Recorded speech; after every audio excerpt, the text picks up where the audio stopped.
Bon, je vais être un petit peu, dans ces 6-7 minutes, je vais parler évidemment de ma société, avec mon associé qui est dans la salle, la Christian, avec qui on a créé la boîte. Je vais essayer d'être un petit peu plus large que Blink. Je vais commencer en fait par ce que disait tout à l'heure Jean-Luc. Il y a 10 ans, quand Systématique a été créé, on était 6,5 milliards sur la planète. Aujourd'hui, on est 7,3 milliards et chaque jour, 230 000 personnes de plus viennent peupler la planète. Et en 2030, puisque c'est le sujet, on sera plus de 8 milliards. Ce qu'il faut comprendre, c'est qu'aujourd'hui, un tiers de la population a moins de 15 ans. C'est-à-dire que ces gens-là, alors ils sont évidemment pas tous en France, mais ces gens-là, dans les pays en voie de développement, en Inde, en Chine ou ailleurs, tous ces gens-là auront 30 ans en 2030. Et donc ils auront un travail, ils ont tous connecté. 70% de la population sera dans les zones urbanisées. Et 80% des communications seront mobiles, qui est un sujet dans lequel intervient eBlink. Il faut savoir que toutes ces personnes qui seront dans les zones urbaines, par exemple, le salaire moyen chinois en 2030 aura atteint le salaire moyen européen. Pour l'Inde, ce sera en 2040.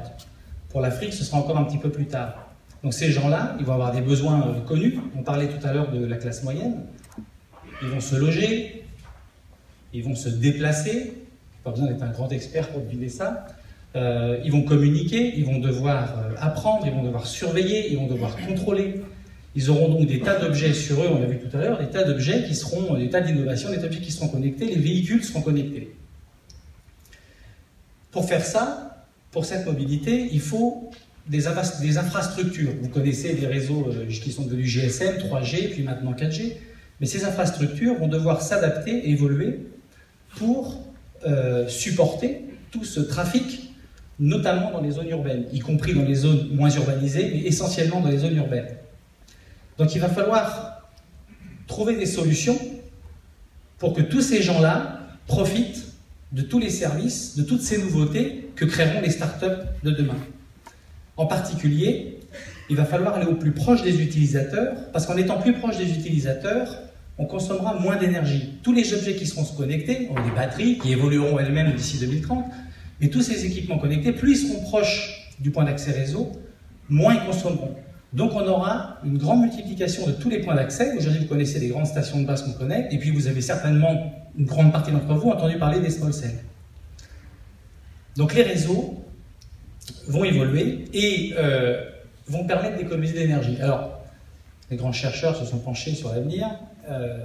Il est évident que les réseaux mobiles vont suivre la route des réseaux fixes et des réseaux Internet aujourd'hui. Tout le monde connaît le cloud. Les réseaux mobiles vont être, on dit cloud RAN, c'est qu'on va centraliser tous ces réseaux.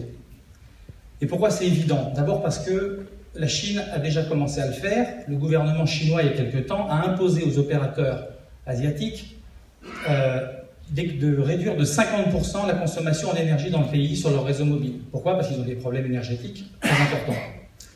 Qu'est-ce qu'ont fait China Mobile et China Telecom? Eh bien, ils ont bien vu, ils ont fait tout un tas d'analyses, et donc ils ont bien vu que le fait de passer en cloud RAN, il y a un certain nombre d'économies d'échelle en termes d'énergie, et on permet effectivement d'aller réduire de 50% cette consommation. Donc les réseaux vont devenir du cloud RAN, et le cloud RAN, alors je ne vais pas passer longtemps sur ce slide parce que les schémas c'est un peu long à lire, mais on va dire qu'il y a des grands acteurs. Sur la gauche, on va trouver des grands industriels, dont Alcatel-Lucent, qui va jouer dans ce qu'on appelle la partie cœur de réseau, y compris dans le transport IP. Alors on retrouve des concurrents d'Alcatel, on va retrouver des Ericsson, on va retrouver il y a des Nokia, il y a un certain nombre d'acteurs, il y a effectivement des Asiatiques. Et puis on va retrouver aussi des futurs grands acteurs comme Intel, Xilinx, Altera, Qualcomm qui vont se battre pour aller mettre leur chipset dans tous ces centraux. Et puis sur la partie à droite, parce que quand on veut aller au plus proche de l'utilisateur, il faut bien amener de la fibre jusqu'au point d'accès et à ces futures petites antennes.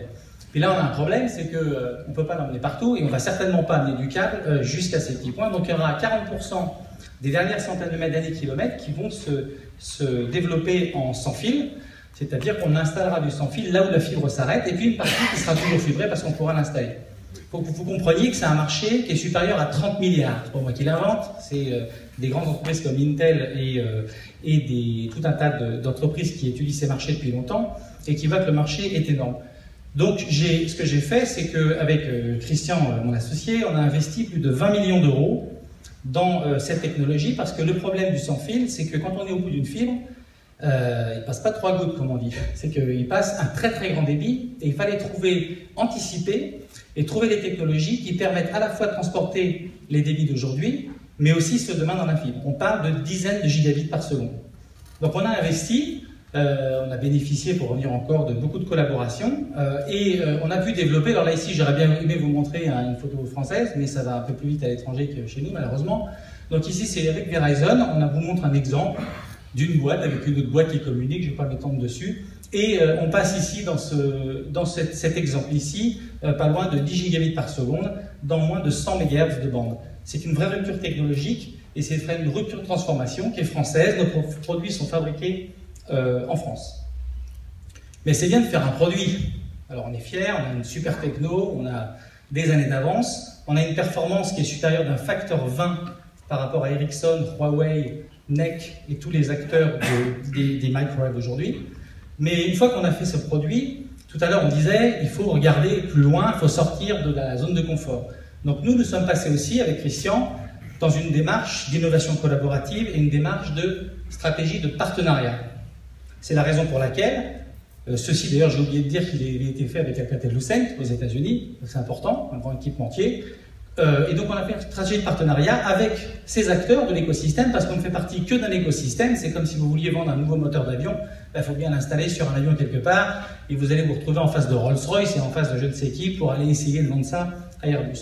Donc on est passé dans cette stratégie de partenariat et qu'est-ce qui dit partenariat? Dit des grands groupes, d'autres startups, une usine en France pour fabriquer, pour faire le prototypage, des académies dans les télécoms pour en fait ensemble, on appelle ça la chasse en meute, je reprends le terme, c'est d'arriver ensemble à trouver quels sont les produits de demain qui pourraient se bâtir autour de briques technologiques dont la nôtre et d'aller vendre ces produits sur un marché qui est encore une fois supérieur à 30 milliards mais d'aller le vendre aux États-Unis, en Asie, etc. Avec une R&D forte en France et avec des acteurs uniquement français. Alors je vous parle de chasse en meute et je vous dis c'est génial, on travaille tous ensemble. Moi j'ai la chance de faire partie du plan de souveraineté télécom et je suis membre du comité de pilotage. J'ai été invité par Alcatel, Orange, Thales, etc. et le gouvernement pour faire partie de ces quelques-uns qui réfléchissent à la grande stratégie de demain pour notre pays. Nous, on est une entreprise de 30 personnes. Dans ce que j'ai expliqué, j'ai dit des bonnes idées, mais je pense qu'on serait très utile à faire un état des lieux de l'écosystème. Je connais les startups, je connais plein dans la salle ici, et il y a la communication et il y a la réalité. Et donc je leur ai dit, je vous propose de faire un état des lieux, de rencontrer tout un tas de startups et de regarder comment on peut créer ou renforcer cet écosystème. Donc l'état des lieux aujourd'hui, je vais finir sur une note positive, hein, mais l'état des lieux aujourd'hui il est quand même assez terrible. Et en fait, c'est ni de la faute ni de l'un ni de l'autre, mais c'est structurel. C'est-à-dire que les grandes entreprises, les grands groupes, il y a des effets silos comme ça. Je vais vous donner par exemple le délai moyen pour collaborer avec un grand groupe et rentrer en relation commerciale, grand groupe français, c'est 3 ans. Une start-up, elle a le temps de mourir 50 fois. Donc il faut à la fois des fonds d'investissement en France qui soient suffisamment bien câblés pour pouvoir investir, et à la fois il faut des start-up qui puissent bien collaborer avec les grands industriels et que les grands industriels, disons, se transforment et mettent en place des incentives sur des succès de collaboration avec des startups, sur des succès commerciaux avec des startups. Je vais finir sur, parce que je veux que je dépasse de 4 minutes, mais c'était peut-être la personne d'avant qui dépassait, et donc du coup il y a les 4 minutes ou c'est moi qui... Oui, il y a un peu de ça. Bon, je termine rapidement. Le monde ne nous attend pas, ça vous le savez. En 2030, c'est vos enfants, les miens, et vos petits-enfants, pour les un peu plus âgés que moi, qui feront les startups de demain. Donc il faut bien penser à ça. Et c'est-à-dire que les choix qu'on fait aujourd'hui, que font les grands groupes, que font les politiques aujourd'hui, moi j'entends qu'on va faire de la 2G en 2016 et que c'est formidable, j'ai vu ça l'autre jour, je suis atterré, je le dis, je ne comprends pas qu'on puisse même annoncer ça. Ou j'entends qu'on va dire, si une start-up étrangère vient chez nous, on va leur donner 12 500 € et ça va, on sera la Silicon Valley de demain. Alors bon, je suis un peu direct dans ce que je dis, mais on a besoin d'autre chose. Il y a des gens ici dans la salle qui sont des vraies start-up très sérieuses qui vont présenter des choses aux investisseurs, ils font leur travail très bien. Moi, je voudrais vous donner une note positive, c'est que moi, je crois dans l'avenir, j'entreprends depuis 20 ans. On va continuer avec Ibli. Je n'ai pas voulu trop parler de notre société. On a fait évidemment des choses formidables, on pourra se voir tout à l'heure. Ce que je veux dire, c'est que prenez conscience, les grands groupes, prenez conscience que les décisions d'aujourd'hui, elles ont un impact sur les projets de demain. Merci. Merci beaucoup, Alain. Les décisions d'aujourd'hui ont un impact sur